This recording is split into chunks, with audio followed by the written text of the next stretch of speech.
देखिए, कोरोना के मामले में तो पूरी जांच तो हर दिन बढ़ाया गया है। और एक बात आप सही कह रहे हैं कि इधर फिर बढ़ने लगा है।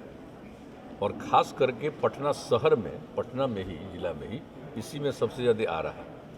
तो इसको लेकर के तो हम सब लोग कंसर्न हैं और पूरा डिपार्टमेंट, स्वास्थ्य विभाग और प्रशासन के सब लोग इस मामले में सक्रिय हैं। इसलिए हम लोगों ने, जो पहले भी आपको कहते रहे, हम लोगों का उद्देश्य यही है कि हम अधिक से अधिक जांच कराएं। तो जैसे ही अधिक से अधिक जांच कराएंगे तो उसी में कौन पीड़ित है पता चलेगा। एक तो वो कर रहे हैं। दूसरी बात है कि जो नया बीमारी आया है ओमिक्रॉन वाला, तो ओमिक्रॉन जो थर्ड फेज, तो इसके मामले में अभी तक बिहार में ओमिक्रॉन है पीड़ित या नहीं पता चला है।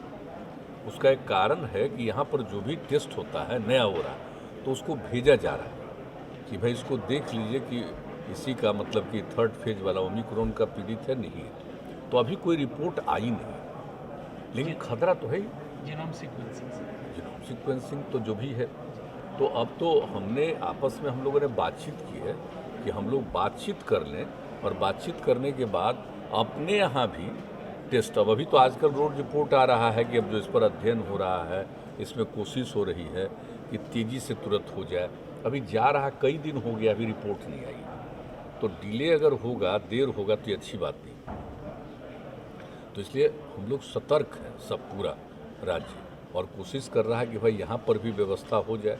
तो ये लोग भी और देख रहे हैं IGIMS वगैरह में कि साहब इसके लिए कुछ इंतजाम ऐसा हो जाए कि यहीं पर देखा जाए। तो इसलिए बात कर रहे हैं लोग, और जो इस मामले में जो केंद्र का गाइडलाइन इशू होता है उसी के आधार पर काम होता है। तो हम लोग लगे कि अब दूसरे राज्यों, दूसरे देशों में तो देख रहे हैं हम लोग कि ओमिक्रॉन का बढ़ रहा है, तो वैसी स्थिति में अब इस राज्य में भी कई जगहों पर, कुछ जगहों पर बढ़ा है, और हम लोगों के यहाँ तो बहुत नीचे चला गया था। और उसका फिर देख रहे हैं पिछले कुछ दिनों से। तो इसको लेकर के हम लोग बहुत ही इस बात को लेकर के सजग हैं। और इसको इसके लिए इंतजाम है क्या?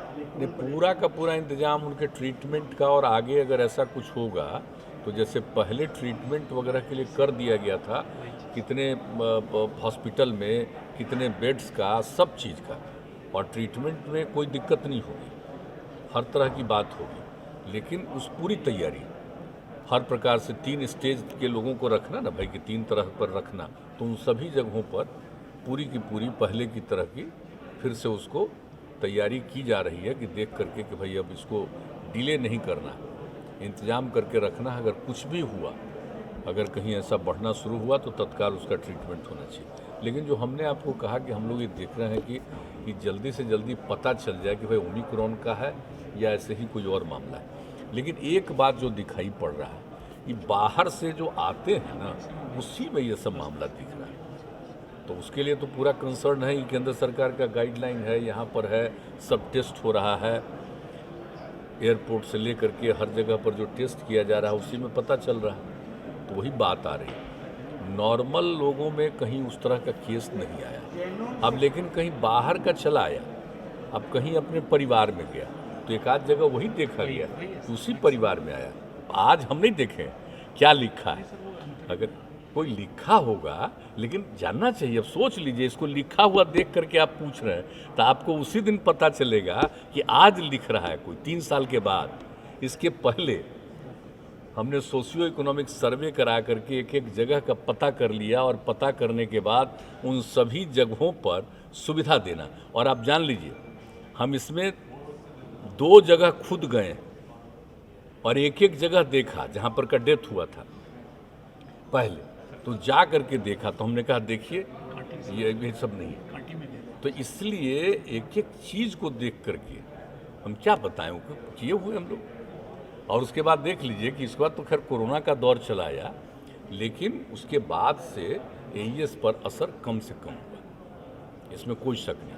और कहाँ पर क्यों हो जाता है, दूसरे जगहों पर भी हो रहा, तो उसको हम लोग दिखवा रहे हैं कि हर चीज़ में बच्चों को रात में कहीं ठीक ढंग से किया नहीं किया, अगर रात में कोई बच्चे को हुआ तो तुरंत देखना और तत्काल उसको ले जाना, ये सब बात हम लोग गाइडलाइन किए। तो मेरे ख्याल से आपसे हम आग्रह करेंगे कि आप दोनों बैठिएगा, और बैठ करके एक बार आप लोगों को बता दीजिए वो क्या निकला है, पूछ रहे हैं हमसे। हाँ सर, वो तो वो तो दैनिक भास्कर